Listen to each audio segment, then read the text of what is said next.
Nerd Soul. All right, guys, we are back chilling at the rent party, having a good time. I hope you're getting your mingle on.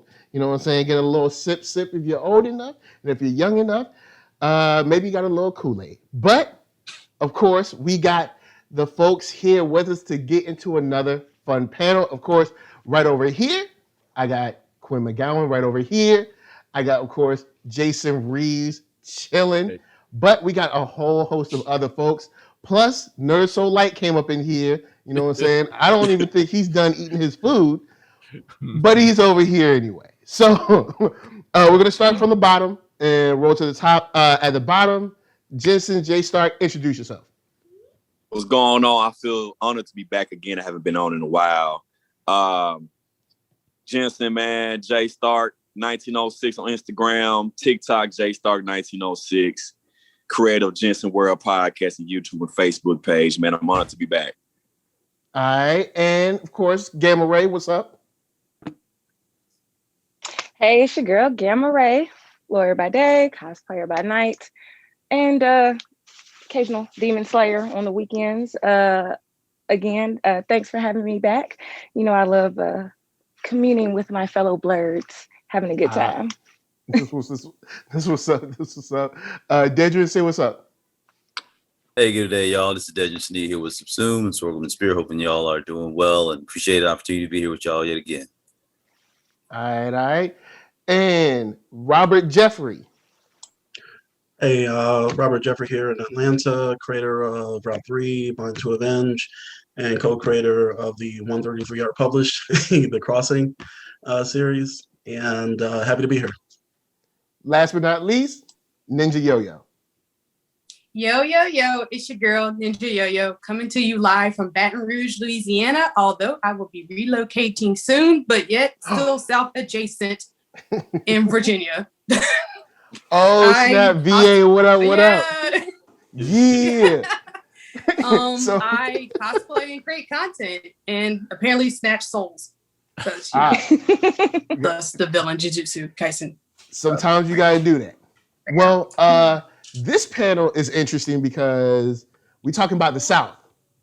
And we have just a few people from the South on this panel.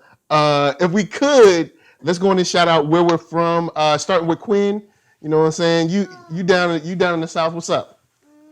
Memphis. That's just outside of Tennessee. All right, cool. Jason Reeves. Down bottom, man. New Orleans, Louisiana. Yeah, myself, Virginia. Robert Jeffrey. Originally a transplant from Chicago, Illinois, but I've been in Atlanta for like half my life now. So, I word accepted. You know what I'm saying? Ninja Yoyo. Originally from South Mississippi, currently living in Baton Rouge, Louisiana for about 8 years now. All right, Dedren. Here in Atlanta, but representing Snow Hill, North Carolina. All right, Jensen. Man, here in Arkansas, man, in the Midwest of the South, representing from the A-State. All right, and Gamma Ray. From the surrounding Jackson, Mississippi area. Yeah, definitely grown up here all my life, deep South.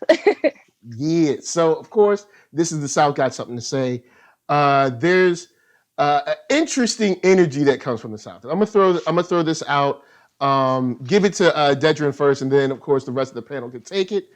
Being from the South, there's one could say, there's a different lifestyle, a different energy about the South.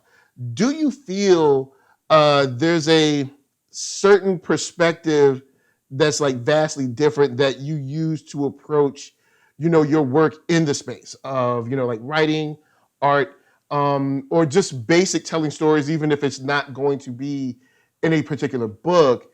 Does that kind of like help inform your stories? Oh, absolutely. I think if anything, that's been a calling card of the way that I've been, ingratiated into this space and the way that I approach work and points of collaboration. Again, as you say, a prophet a long time ago did say, the South has something to say. But I think in that particular, moment of being a part of something, that you realize that it's very individualized. And kind of take a step back with that, like the way that the South is, right? I've always thought it's a binary existence, particularly for Black creatives, right? We're set in that binary space that, it is very black and white in a figurative and literal sense. It's slower, it's more deliberate, it's more intentional. And I think with that, with the relationships, the spaces and places, things exist in and of themselves, right? Every small town's got a million stories. And a lot of times, we don't measure things by boroughs. We measure things by city streets and the house next door and where the gravel road ends and you go to paved roads. And I think it's just been such a part of Southern Americana that, when we kind of flip it to like contemporary times where the South is this like hyper conductive space where, we're the epicenter of culture. Like a lot of things, if you look at between like movies and hip hop and a lot of other intersects, now from a long time ago where the South was seen as frankly less than, now we're seeing as innovative in that space. And so for me growing up just simply, in the South, I feel like the ideas, the mannerisms, the language, the family and everything at that point, I always look at it from that lens. And so I feel like if being a devout Southerner is just part of my DNA from a creative sense. So I'll open it back up, but I would say absolutely. I don't think I could do it any other way. All right. Anyone else? He said it perfectly for the most part. Cool. I'll say this. There is from my, I guess when I approach doing stuff with NERDSoul, I've and I guess Jason and Quinn have seen this a little bit more, but I do. I guess make things more of a family affair whenever I can. I will say I remember moving out to Los Angeles, and I remember being at like the first gig I was at out here, and I was like, "Oh, cool! I'm at a place, and there's only like 6 Black people here. Cool. Why don't we go out and like do something and hang together?" And in Virginia, that's something that would just slam dunk. It would be no problem to do. It was like pulling teeth, and I think out of 6 of us, I think 3 of us showed up, but that took a lot of work and wrangling, and it was a real quick eye opener to like, oh, it's different. Like there's a I don't know if I want to say the word unity, but there's a different I guess collective sense of just like kinship that I had never experienced before. Because in Virginia, when it comes to certain things like, hey, let's do an event, let's all get together and just have some fun. It's almost like, hey, turn on the grill and let's do this. And coming into spaces like Los Angeles and then dealing with people, around the nation, either with cons or virtual events, it becomes a lot. It becomes a little bit harder, and then that's when you start to really notice, okay, since I'm from the South, at least in this instance, it seems to be more of a because I don't want my New York family calling me. I think they're gonna call you. I think they're gonna call you anyway. It's that Southern hospitality we all grew up with. Absolutely, that's it. Yeah. It's like you meet no strangers, from your mama, your grandma, everybody was like, if you're hungry, like, come on over, eat. You want something to drink? You want to just sit on the porch, fellowship? Like, you were taught to, embrace your fellow brethren. Like, we got enough people out against us. Like, we don't need to be against each other. So, because the neighborhood, the street used to watch everybody's kids. I don't know, you can't do that today because, it's crazy. But back in the day, you was acting up, such and such across the street, they had, right, the approval to correct you. Yeah, definitely. Yeah. You knew who was across the street and like next door and stuff like that. For the most part, the neighborhood would see you come and go, and y'all be like, "Hey, what's up? You know, how y'all doing this morning? How your mom and them?" So yeah, there was a closer kinship, especially neighborhood wise, especially street wise. But yeah, that's a little bit of a different feeling when you move out from home and stuff like that. So yeah, I could dig what y'all talking about. And then translating it to like the industry, it does seem it just seems a little harder sometimes to just say like, hey, we pitched the tent, let's do this. But I understand, there are a lot of other moving factors in the industry. But So it just I would say kind of staying to that point and staying within the confines of kind of the overall convo. With my experience, what I've tried to do, especially with dealing with people who aren't from the South, is I try to act as ambassador. Like I try to let the traits that are most inherent from me being Southern go out. So like anybody who knows me knows that I might randomly call you. I might check on you. I might hit you up for no reason just to talk shit or sit in your comments. Those politics, those ways of being polite and just looking on your fellow man, I do that to folks. And when they're from out of town, like a lot of the people that I build relationships with, like they come because I have natural relationships with them, and the business usually plays afterwards.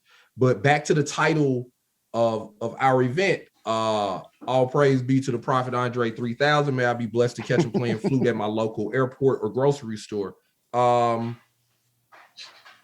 Being from the South, and thinking about that statement, just as a quick aside, I used to summer sometimes in New York, and I would summer with some other relatives in the Virginians. And a sticking point from being young, one summer I was up there, and some kids from that block were like, "Yo, son, this shit right here, son. Say Maine again." And I always remember, like, I felt picked on because of how I sounded. And like when I would be at home, people would be like, "You must be from out of town or something," because like, I had an aunt that was like big on articulation and stuff like that. But I got a little older and I went back up many years later, like with some cousins who were working on some music or whatever. I had a big cousin named Mitch, who I looked up to. Like this dude was like Fonzie to me. And he was super Southern. So we walking down the street and I'm trying to readapt like I used to in the summers. We coming down the street and some real cool looking dudes come down the block and they like, "Yo, son, what's up?" And my cousin Mitch was like, "I'm super strike." And kept walking, he didn't miss a beat, not at all. And they were mesmerized. And like, so this wave that we seeing now, we're like I live in Memphis. So like just about everybody that's being liked by, as far as new rappers are from my hometown right now. Like my city's having its moment. But I saw that curve coming. And for me, that happened that summer with my cousin Mitch. Like, that's when I started noticing, out of town girls like you for being Southern. Like, so we're in a space industry wise, I think, where our moment is coming. Like, it's cheaper to film in places like Louisiana, right? People are shooting all the Marvel movies are being shot. So not just from there's an opportunity out here, but from the very established financial space, we are coming into our own. So the question that I want to put out to everybody is, where do you see a spot for yourself on the horizon? And how are you, just in your normal practice, whatever it is you're doing, how are you incorporating that Southern nature into what you're doing so that you can kind of catch that part of the wave? So, like I said, I'm the transplant, Chicago to Atlanta by way of my dad and my stepmom. And then my mom followed and we haven't left since. It's one of those things where my only connection with the South before now was, my folks came from Alabama to Chicago back in the 40s and 50s. So we were a part of that migration. So when you get to Chicago, it's family. We still have folks down here in Alabama, but, my only relation to the South I hate to say this, was, learning about the civil rights struggle.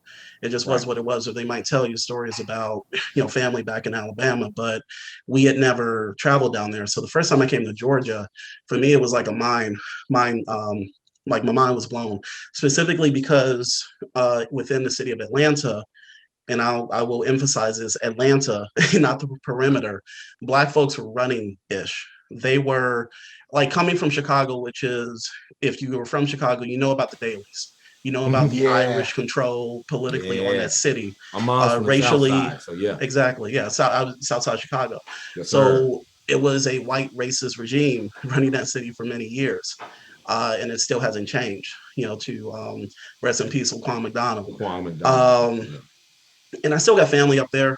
They moved away from the city. But when I came down here, I wasn't used to people walking up to you and introducing themselves. That didn't happen in Chicago. It was too cold for that. So it was just one of those things where I got used to the fact that so many Black people were empowered. They were doing their things. They were affluent at whatever class level you looked at. And then also, and then also the Southern hospitality. Now, did that extend from, racist Caucasians to Black folks? Not necessarily, but it's that there's this vibe. I mean, so with Route 3 specifically, answering your question, Quinn, it's that whole thing of, one of the things that I wanted to do with that story was to give some respect to this part of the country that it essentially raised me. So I wanted to acknowledge, like, for instance, the racist past of Stone Mountain Park, but also acknowledge that it's one of the most beautiful national landmarks that I've ever been to. But then you look up at that mountain and you see Confederate generals. So it's like that dichotomy that you have to deal with or at least address, or you want to address, when you're writing a story that is set in Stone Mountain, Georgia. That scene opens up with two soldiers talking about, one guy is, Southern born and bred, looking at those guys as patriots. The other Black guy is, pretty much from my perspective, you can get the F out of here with that. So that type of thing.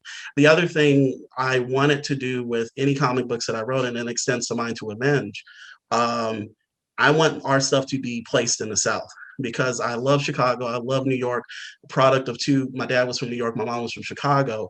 But those metropolises, or variations of those metropolises, were always getting shine time in Marvel, DC, or some variation. I was just like, and because originally Route 3 was going to be set in the South Side of Chicago. But with living down here, experiencing Atlanta and the beautiful Blackness and, the creativity that we had on display, when I got more into indie comics, I was just like, Stone Mountain works, or the South works. I mean, we end in the backwoods in the first story arc in the backwoods of Tennessee with a shootout. So it's one of those things that, as a creator, I wanted to set myself apart from what other creators were doing, but also give some love to the place, once again, that raised me for half my life. My wife is down here, graduated from college, and I love it.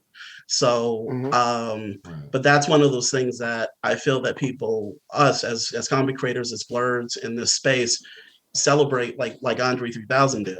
You talk to my brother now, you can't tell he's from Chicago. That's just kind of how it is. That's just how it is. So, like that. Exactly. Shout out to Artemis Bonner, great MC. Great MC. But that's what I took, and I wanted to get that perspective from somebody who you love, came down here and just fell in love with it. And acknowledges all of the BS, that comes with this part of the country and our country as a whole. So, like I said, we're just as racist, if not more, up in Chicago than down here. So, don't sleep. Racism abounds everywhere. So, but the hospitality is what I love. So, they're vanilla, but the racism comes in many flavors. Who else is kind of finding their way with incorporating their own southernness into their work? Ninja? For me, like I said, from Mississippi, currently living in Louisiana. I mean, me and my personality, I'll always leave with two things naturally. One will probably be that Southern warmth, so to speak. And then the second would be my loud ass mouth. So, I mean, that's just who I am. But as I got older and went from Hattiesburg, Mississippi, moving to Baton Rouge, and eventually getting into cosplay and learning how to market myself, I found out that what I was doing naturally can be projected with PR into something that is marketable. So then it's not just like, oh, that's Ninja, she cosplays. It's like, oh, that's Ninja, talk to her, bend her mind and see what she projects for her brand, as well as, you know, for the content that she creates. Because not only am I a cosplayer, I'm a graphic designer, and both, you know, by trade, freelance and whatnot. And so when I talk to people and I start seeing what they're vibing with and they're understanding that it's beyond an accent, it's beyond vernacular, it's also like who you are. Right. And that in itself can be marketable because it's warm, it's inviting, it's that Southern hospitality people crave and look for what they think, but also not what they would assume, because I've always lived an hour outside of New Orleans, and New Orleans in itself is a whole different mecca of Southern that's different from other places in the South. Every Southern region is different. So I'm really pleased to see the content coming out of New Orleans. You know, we got to see, you know, Anthony Mackie flex his New Orleans stuff in the Winter Soldier, Falcon Winter Soldier, but it wasn't New Orleans what everybody sees. It wasn't just bourbon. It wasn't just what you think. It's like, hey, there's these little nooks and crannies in the South that can be warm and inviting too. And so what that means for me is that, like, I can feel seen, and I don't necessarily have to be what people assume when they hear the accent or they just see that she's from Mississippi. It's much more than that. She's educated. She knows her stuff. You know, she could be a blurred. She could be all those facets, and that in itself is marketable. Right, right. And I'm also hearing that you use those traits of being Southern as kind of the doorway to get in, and then they find out, oh, well, there are these other facets to who you are and what your brand is about. So that's super dope. Yeah. That's super dope. Anybody else? Yeah, I'm gonna step in for a minute. Actually, word to Ninja, she actually did my logo on my page, Jensen's World. Oh. If you see that logo, I actually reached out to her and I need this color scheme. I'll pay whatever you need. It wasn't no just do it for free. Right. And shout out to you because I grew up on 3-6 Mafia since I'm from Arkansas. Okay, you know? okay. Y'all grew up on 3-6 Mafia, man. And a lot of people don't know, man. People think Little John the King of Crumb, but Crunk started in Memphis. Yes, sir. You know, yeah, a lot of people, you know, and then even shout out to Duke Deuce, man. He holding it down for Memphis. Yes, sir. Man. He is holding it down. Yeah. Speaking of 3-6, shout out to my cousin Mitch from that story. MVP actually mixed Mystic Styles, right? So like, yes, I was working on the first comic book stuff I was ever drawing. I was sitting next to Gangsta Boo, like we were all both on the same couch. Yes, like Crunchy Black was playing NBA 2K in the living room, so that was weird. Yeah, man. Then my guy DC, a word off from Memphis as well, man. That's my guy a long way. So Unapologetic, my son is actually signed to Unapologetic. Really? Yeah, King Elo. Yes. Man, hey, DC, that's my guy. Gotta hit him with the Lord. Yeah, oh yeah. I met him a couple years back, man, because at the Greek Picnic, because you know he's out on my alpha, and we just met around the way. You know, shout out to my yard UAP Arkansas Pine Bluff, the greatest HBCU in the world. But yeah, how I incorporate my stuff, how I talk, man. You see my captions, how I talk on my podcast, my YouTube. I talk slow, so you're gonna hear what I say. You're gonna understand. You might not understand what I say. That's how my accent is. Cause you know, also I came up on screw music as well. Yeah. You know, from my other side, right. you know, Arkansas is a mixture of Memphis and Texas, music wise. Yeah. You know, and you know, people just, and then when I do APB, I saw how different the South was. A lot of people from Chicago, UAPB, a lot of people from St. Louis from UAPB, a lot of people from Cali from UAPB. And you know, that's our language, our lingo. And we just real Southern down here. Like a lot of my people I hung with tough Chicago, St. Louis on the yard. They didn't go back too often. So man, just come down to my crib like an hour. My hometown, we to come back, you know, my mama and daddy, they mama and daddy, you know, and now being a blurred from the South in the community, you know, I'm big on comics and anime. Man, we just different, man. How we incorporate, how we even like do our own style, how we put music into some of us that do editing the videos. Right. Like with some of my TikTok videos, you can't hear it because I talk. I might have a southern song that you can see rotating, to let you know, man, this is where I'm from, what I rep. But then, I try to put Arkansas on my back because we don't got too many just known blurs coming from Arkansas, unlike Atlanta, Texas, Florida. We don't have too much major cons like Blur Con. Right. And HBCU Con now, which I need to go to, being a fellow HBCU graduate. It's like by law, I got to go to it. But we have our own vibe that can't be replicated. For real, that's true. It can't be replicated. You have to be from here. You have to be from here, I think. Or like my man's been here long enough. Not this. Yeah, if you stay long enough, you'll start to catch on. Yeah. Shout out to Texarkana too, just because, like, when you really started getting into it, like, any one of us, we start lapsing or whatever, you know what I'm talking about? Like, it'll get so damn deep that you have to put up subtitles. These folks won't even know what we talking about over here. You know what I'm saying? Exactly. Like it'll really get to the point where Arkansas, man, I can't even hear all these words. Like, what these? It's like a run-on sentence up in that junk. Real quick, so, exactly. The power also, right? Whether you're talking about that regional Louisiana, that Texarkana, that Memphis, Mississippi, those Virginias, all of that, right? Like our beefs over barbecue, like there's a power even in the places where we step away from each other. Because if anybody bring me St. Louis barbecue, I'm throwing it. So Seattle, Washington barbecue. That's what I'm doing. Hold up, Seattle, Washington got barbecue? You didn't see that? No, they don't. See that list? Shout out to you didn't see Yo. I talked hold up, because I know there's gonna be some Seattle people. No, it's a list. Don't feel bad. Seattle has one of the best supposedly barbecue in America. Don't feel bad. I just want to talk. Because a friend of mine from New York was talking about they got barbecue. And I laughed. They ain't got no barbecue. Laughed. Like, we got Slim and Huskies down south, but I'd never tell a New York dude, hey, we got pizza down here. Yeah, we got pizza outside the Gulf Coast. Come on, folks. I don't do it. With the good buffet. I want my barbecue man outside the club with his own setup and stand. I did want to jump off of something. I wanted to jump off two things, but I'll say this real quick. I remember. Oh, can I interrupt you right quick? I need to interrupt something. When Quinn said Texarkana, what's unique about it, I got to say this.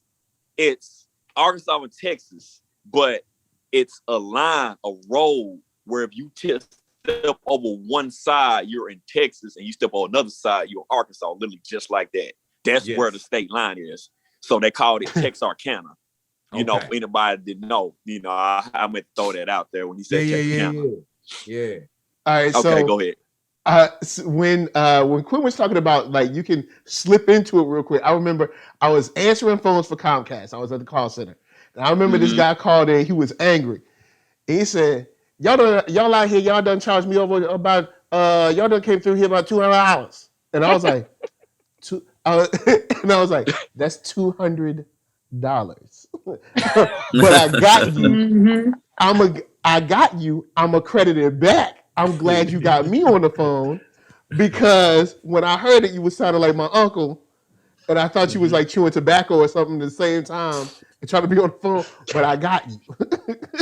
And then to go on to Ninja made a statement about, I'm educated and things of that nature. There is this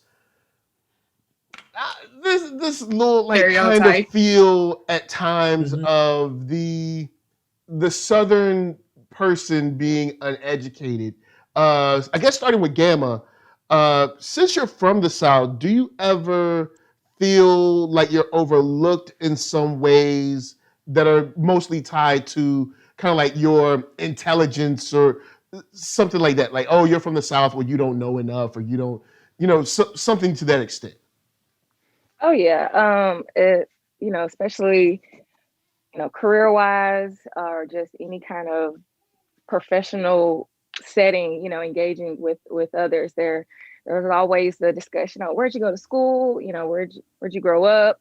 And, I went to all Southern-based schools. Went to Ole Miss for undergrad. Then I went to, Southern Law, go Jags, for law school. So it's that kind of like, oh, that's where you went to law school? Like, what kind of school was it accredited? And it's just kind of like, watch your mouth. Yes, it's one of the top tier. It's a very top tier law school. Like, some of the best professionals have come out of these schools. So it's always that constant battle of like not trying to like allow an individual to have you come out your character, but it's almost like, I need to let you know, like, let's just cut this right now so you don't ever try this again, because like, don't hurt yourself. It's with me, right? It's like, because other folks from the South would not be probably as forgiving.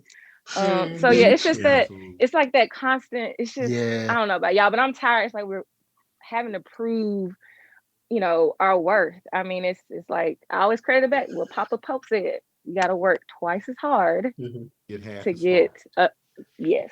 Miles Dyson. So Great destroyer. So the thing for me is the South has proven itself time and time again. So we're keeping it within the realm of entertainment. Atlanta took a chokehold on the music industry for an entire decade. Yeah. Film-wise, Hollywood and wherever other places are looking at the South because of tax incentives. It's easy to film down here. Now, if the Republicans, at least in Georgia, don't mess it up, we can continue to reap those benefits. Like, we just watched The Conjuring 3, all that was filmed in Georgia. So say what you want to say about Tyler Perry, he's shown that the South can be a huge mainstay when it comes to at least production. Now, content-wise, that's another podcast for another day. But as far as production-wise, he has one of the biggest film studios down here. Has employed a lot of people. Absolutely. Not going to get into the writer situation, but there's a lot to be said as far as film, television, technology. Dedren can speak to this. And a lot of people who are at the forefront of the STEM push in the South are brothers and sisters, so are people of color. So when I hear that whole, like, the South is slow, the South is just kind of too laid back, that doesn't make any sense to me. And specifically speaking, in indie comics, we have some of the best brothers and sisters working in this industry, indie and mainstream, who are from the South, who have called the South their home. I think Black indie comics definitely is a nationwide thing, but when I go into a convention down here, it's like going to a family reunion of very talented people. We don't have the drunk cousin who starts pop locking for no apparent reason, coming to the barbecue, within our industry. At least when it comes to Black indie comics. So the amount of creativity, STEM stuff, and entertainment wise, and also say what you want to say, I think some of the greatest orators are from the South, and that speaks well for lawyers. Like, you got to know your ish. You have to know how to speak your game. You have to be intelligent, and some of the, I'm an alum of Georgia State University, one of the greatest universities down here. Albeit a lot of my family members kept asking me if I went to Tech or UGA when I went to Georgia State, but it is what it is. But I think the South has kind of gone beyond that, and if people still want to think that, then it's at their own peril, because we'll take your jobs. Absolutely. So, and I absolutely want to get Dedren in on this too, especially from the tech end. But shout out to Gamma Ray. I play into that, and I've always used the model of the Southern lawyer to do that. Right, like, I wish I had on suspenders right now, but I would snap them. Now, I'm no big city fancy lawyer, but it said to me that this is a clear case of habeas corpus. So always taking advantage of what they perceive as slowness, because anybody knows me, like, I'm an insane workhorse, right? Like I think when it comes to behavioral mentality, the South has two modes. Right, John Henry, right? Like, let's go ahead and burst our heart and fuck this railroad, or we're gonna sit back and play this out. And I am definitely from that, right? Like, I have to drink a lot of water and hydrate, because I'm going in, like, I'm going in. But I love I when they sleep always on us. played like, like when I, golly, look at all these buildings, and it is just so fancy out here. So I operate off the principle that, like, it's 3 rules to success: be a pleasure to work with, be good at your job, and be on time. Yeah. You do not have to do all 3 of those. You only have to manage 2 out of 3. If I'm an asshole, but I'm always on time and I'm good at my job, you're gonna have to deal with it. You know what I'm saying? I try not to be that. Like, if I had to choose one to never be, I try not to ever be an asshole. Like, I could be sharp or whatever, but I'm not going in to like be mean. Like, that I'm not trying to do. But that idea that we're slow, people who do that, I used to get offended, but now I just kind of smile and I snap my suspenders to myself, right? Like I know which way I'm going with that person. So Yeah. And again, shout out to Dedren. If you're not mingling and moving around in our virtual space, I'd like to take this opportunity now to just remind you that Subsume Media has also sponsored a physically virtual iteration of this. Hopefully you got your Avies on and you're dressed up, because we might be doing a little bit of a costume contest later on in the event. So move around in there. But to that end, Dedren, not just about the stereotypes of the South, but what advantages are you finding for yourself being here at a moment where tech, industry, entertainment are all kind of converging for us? No, absolutely. And I think the idea of that, as a term of transmedia, right, where we're existing in a physical and a digital sense, particularly, outside of where we are with the pandemic, that's only hyper accelerated everybody's indoctrination into that. As well as the way it plays into the South, at least from my opinion, is companies, whether that's entertainment, whether it's business, whether it's manufacturing, has always looked at the South as a labor force, right? And that's inherent from just where our people were brought here as a point of labor and as a point of capital, from African diaspora. And so the South's always been looked at as that way because, of course, the North in the Industrial Revolution and the Manifest Destiny of the West had their own points of why they were looked at different, right? So it's the idea of like New York's looked at as the literary capital and California's looked at as a creative capital. The South is looked at as agricultural, hand labor. Us and animals are working side by side to make things. And so it's been that misnomer that somehow being from the South, you're at a disadvantage from an educational standpoint. Now, while of course we've got a lot of old and historic, traditional and HBCUs here. And I mean, the HBCU context speaks exactly to the ingenious nature of Black Americans in the South to realize we needed that educational system separate from and inclusive of ourselves. But to make this a tech is that a lot of that focus has always been away from the South. Same way we talked about music, the same way we talked about these other parts.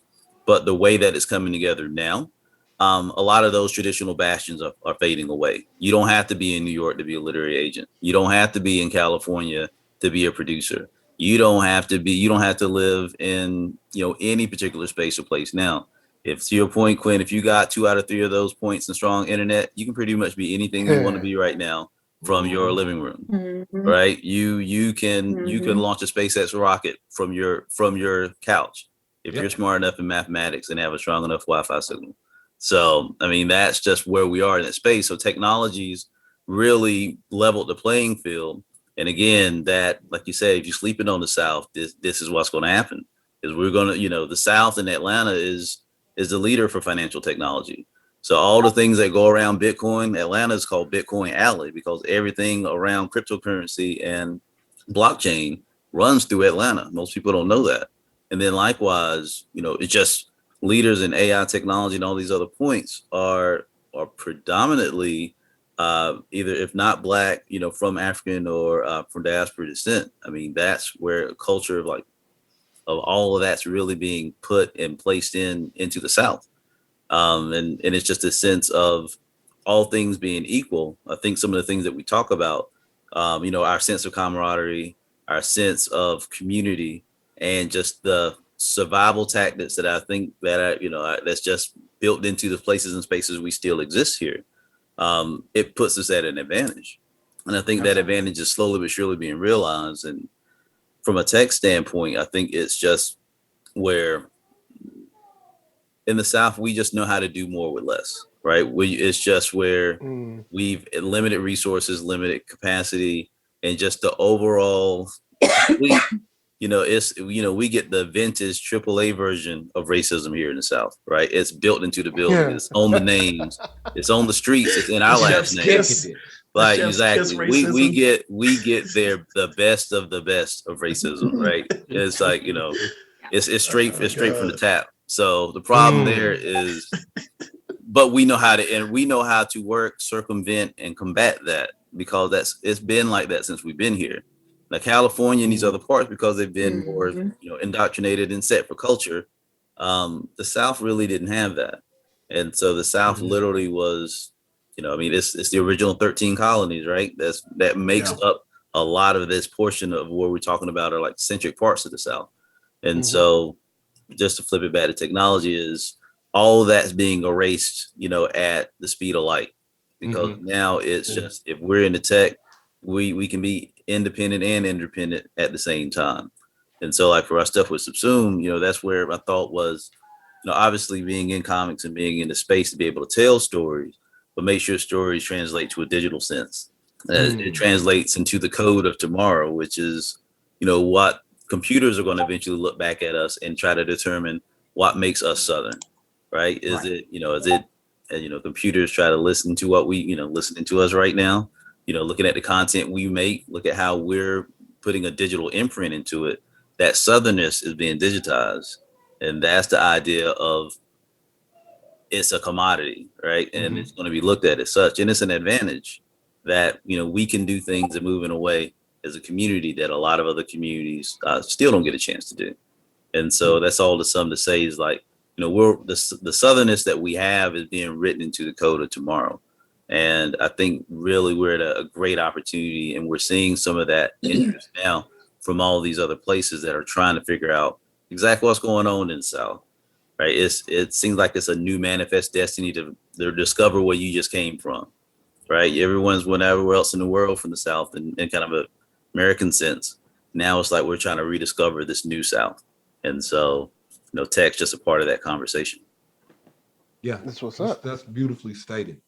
Can I just interject one quick thing? Please. Yeah. I've been working with Dedren for a couple of years now, and I still don't know how to make quotes as great as he can, or as well as he can. So I'm trying to bite him as a quote maker. I'm just like, let me just stick to my script. So that was it. You're the better writer by far. So I'm good. I'm good.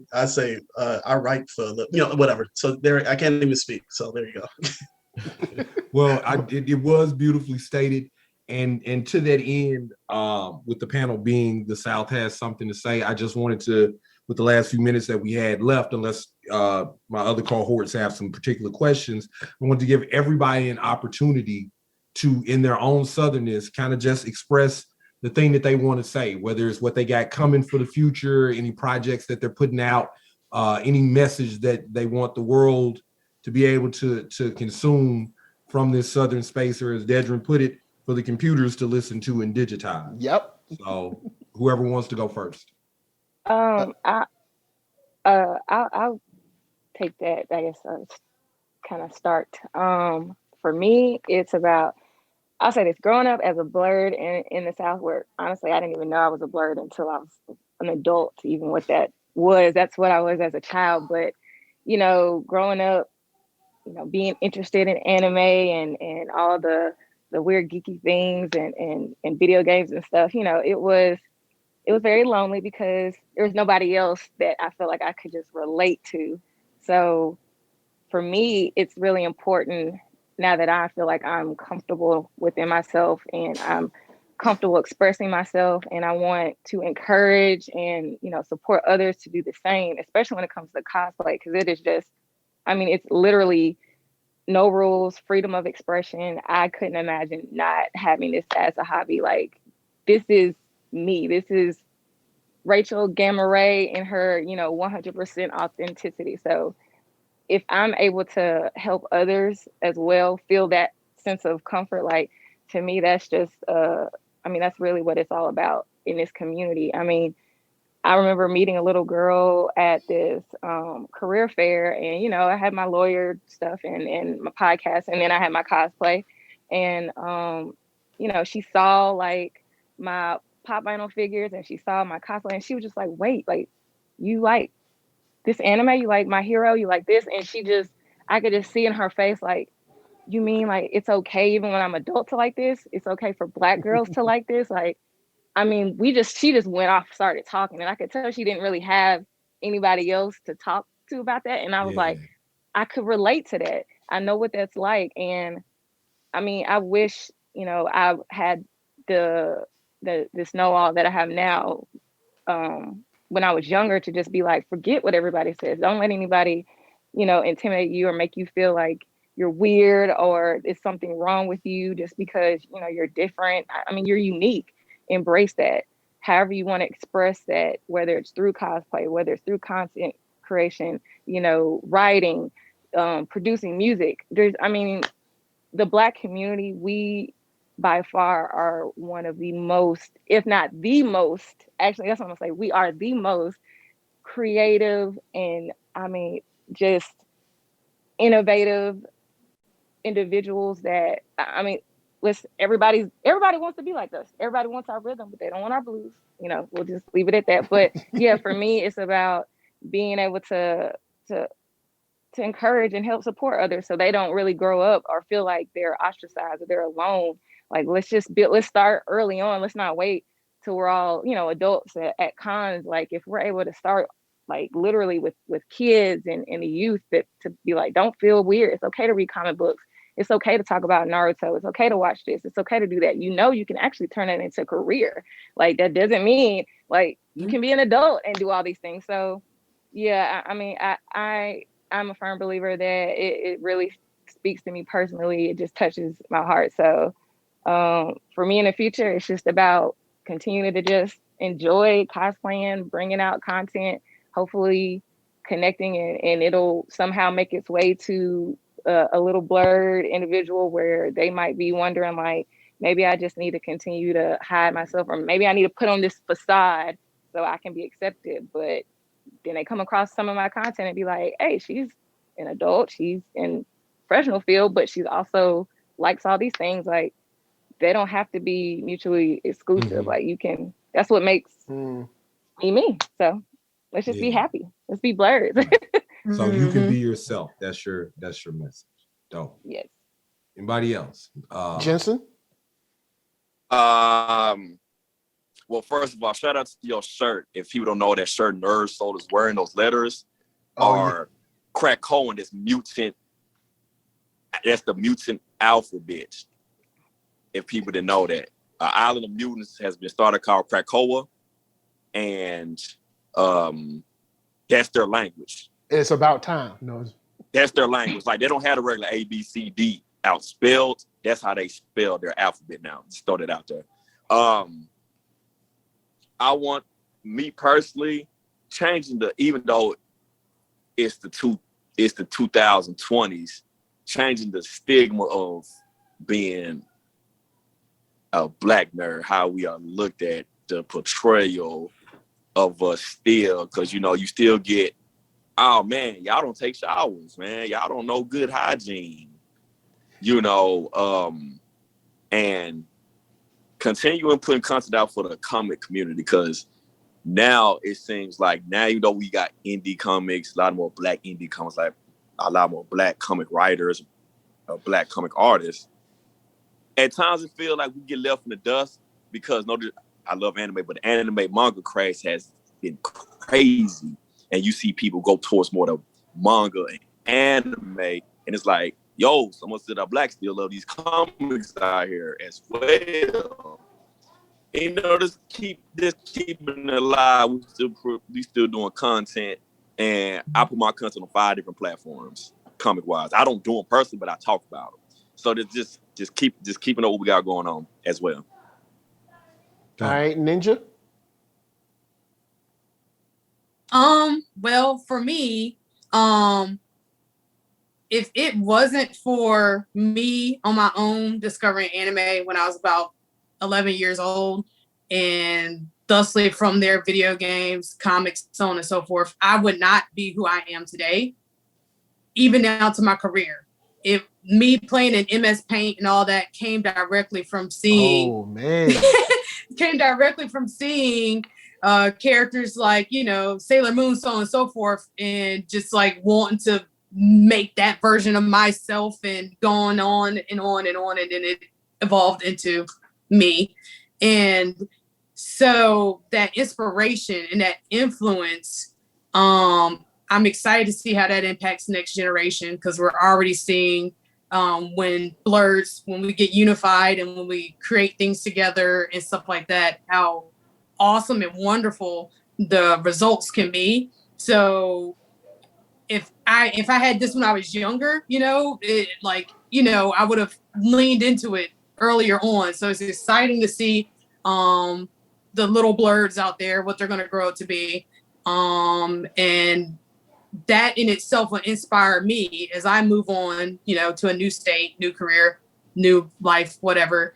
Like, that can only be good as long as we stop the gatekeeping on both sides. Stop gatekeeping nerdiness and stop gatekeeping blackness, so that us blurs can just be who we are at our core without having to put on one way or the other to try to impress or keep up some type of facade. Mm-hmm. Well put. All right, Robert. Co-sign that. So one of the things that when I was attending conventions before COVID it was cool getting those reactions from people who would just see your booth and then they would come up and say, I didn't know any of this existed. So normally those were, and it was great when it was just Black folks saying that. And especially Black folks who know nothing about the blurred experience, because at that point, we could shape and warp their minds, you know, with all of this awesomeness that we have, you know, not just at my table.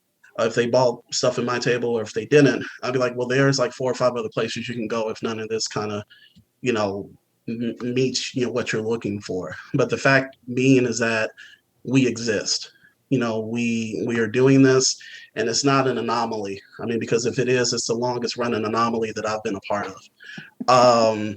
So one of the ways that I want to continue to kind of spread the blurredness, or just our creativity, you know, within the Black indie comic space, is continuing to just create, you know. So, you know, for me, it's continuing Route 3 for the first story arc. It's continuing Mind to Avenge, hashtag Mind to Avenge is freed. Yes. Mike, that was for you. I created a new hashtag. Yes. It'll go no It's further than this free. panel. It's free, but which has a deep dark roots in New Orleans, Louisiana, 1800s, and back alley, you know, and all that good stuff. But finishing that first story arc for Subsume, I actually include Changa and the Jade Obelisk in there for 130 the art, with the Southern vibes that it has from Milton Davis, you know, continuing that series. And this, you know, and also on the news coverage front, you know, doing the Lord's work for BlackSci-Fi.com. You know, one of the things that I love that we do with that website is we highlight contributions of Black folks of any ilk from the diaspora who are contributing to the nerd experience, the speculative fiction experience, from cosplay to STEM, to writing books, to writing comics, to drawing comic books, to, you know, being featured in movies and all that. You know, we will continue to do that with BlackSci-Fi.com. And personally myself, that's, you know, that's my personal, you know, crusade, you know. And then also, you know, even with doing client work, you know, I'm working with, I mentioned this before, a video game developer out of Australia. The work that I'm doing there, I'm throwing Blackness in there. I'm throwing our experience in there as much as possible. We'll see how that holds up, but so far so good. They still cutting checks. So existing and creating are the two things, and getting paid for that, preferably, is what I'm going to do, because nobody on here with the talent that we have, we should not be working for free. Those days are gone. Like, great Dedren Snead said, we're not going to sharecrop these dreams no more, no matter who it is, to whoever. So just continue to create, to show, to live by example, live by example. I don't know about leading. I always feel kind of weird saying that. And even like fans, that's weird as hell for me, but just readers and people who just kind of consume our stuff and just continue to rock with it. That's what I want to do, because I didn't see this growing up unless it was Milestone. Just real talk. I was a huge Marvel and DC fan growing up, but I didn't realize that I could work in this industry until I saw Milestone. Right. That's just kind of how it was. So, and then once I learned about Black Indie Comics, those were bigger other examples. So just live by example as much as possible. So. Absolutely. All right, Dedren? Yeah. I guess the first thing of thinking of just the southernness of being able to vibe in a conversation like this absolutely is that, I think we've transitioned from the South has something to say to the South has something to show, right? Like we're absolutely. Actually like we've got the we've got the voice, and now we have like the actionable things beyond that there's so many examples of success and continued avenues of success that we just make on a constant and consistent basis. I think now it's people recognize our voice and recognize who we are. But I think it's just a Southern Renaissance, if we were. We've had a Harlem Renaissance. I feel like we're really in a Southern Renaissance of just creativity, just on all fronts. And that's to say that there's still work to be done, because when I think of Southernness, one opportunity I always think that we as Southerners could be better on is imbibing and appreciating more of our LGBTQ and various orientations and gender, more contemporary points to that, right? That's something that for us, right? Yeah, absolutely. I mean, I think it'd be more appropriate, us looking at imbibing on this on Pride Month and seeing that still as an opportunity here in the South, just from all fronts. So I would say that's kind of part of that narrative that I feel like there is some points to change, but that we absolutely have, folks in that same sphere and genre that we collect and collaborate with. And that's also a shout out to 133 Art and Stronghold as, already being, again, yet another example of those stories being told and highlighted. Just in sum, man, I think that all of this is meant to be. And I think that being a Southerner, I mean, I couldn't possibly rewrite my DNA, my soul any other way. So it's the thing that I've carried. And I think that, our work together is making it where it's just such a special commodity. And, as times change and as, gentrification and cultures and all these things overlap and intersect, I think that Southernness is going to be a thing that's going to stand the test of time. I think, as we go towards this idea of transmedia, this part of cultures and all the word I want to say is borders, right? Like borders of culture, of people, of places, all this stuff is being erased. But I think what's something that's going to stand is the Southern way of being. So I think that's going to be a thing into our new shared future. And I feel proud and privileged to be part of y'all's collective here of folks who are going to be written in that history. So that's all I got, and I appreciate it. All right. Appreciate it. Sounds like a good sum up. On behalf of my co-host, I'd like to just say much appreciation to everybody who showed up. And the long and short of it is, this is what we mean when we say the South has something to say.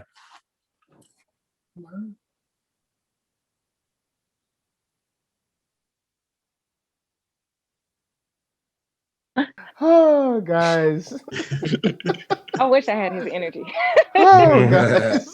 So, real quick, I know Jason's been kind of quiet for a lot of this. Jason, did you have any words of wisdom that you want to drop on us? I've been listening and learning, man. You know what I'm saying?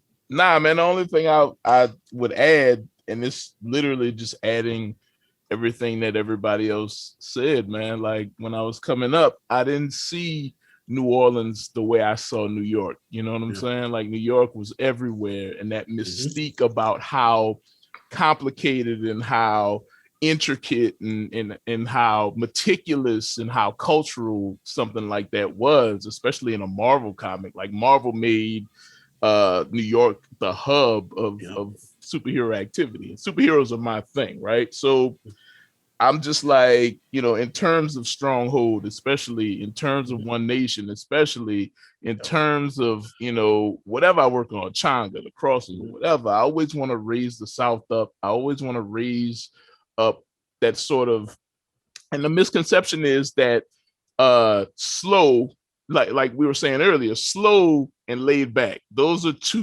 not the same things, right? The South isn't slow, it's laid back.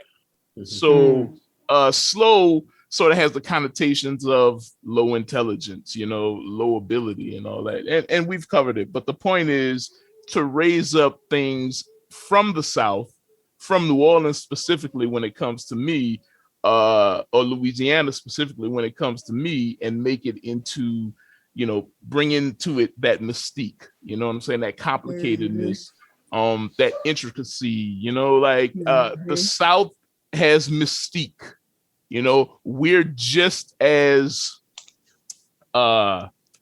marketable, and just as like we can also induce that sort of mind-numbingly, the thing that draws you in, we can draw you in with what we are and what we exhibit. So there will always, if it's my turn, if I get to have a say, it's always going to be Black gods coming from this area, or from home where I grew up, right? It's always going to be Black superheroes. It's always going to be Black main characters that make you say, damn, like New Orleans is a hub, right? Like, man, I want to go there. I want to consume some of that. So that's always my charge. Again, I'm reflecting and regurgitating everything everybody has said, but that's me. Yeah. What up? I guess the last thing I'll say is if you're from other areas, don't be afraid. You know what I'm saying? Don't be afraid. If you were blurred in another area, don't be afraid to click up and do something as a group. Do a family affair event. Do something. Get together. Y'all ain't gotta be so spread out. Pretend like y'all don't know each other. Y'all ain't gotta do that. But before we bounce, I'm gonna just shout out everybody, and y'all can tell us where they can find you. Start with Jensen. Where can they find you?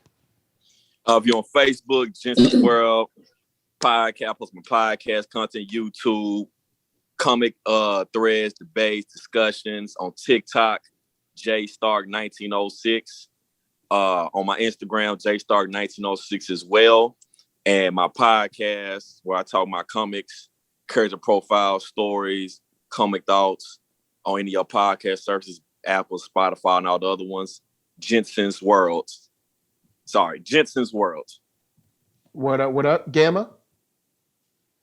Yeah, you can find me on Facebook, Twitter, Instagram, TikTok at Rae Cosplay. Go check out my content, as well as you can check out the podcast that I co-host with DJ Young Venom, the Geeked Up podcast at Geeked Up JXN, and you can pretty much listen to it on all podcast listening platforms, and check us out on social media too. Cool. Robert Jeffrey? You can, because I had to pull up the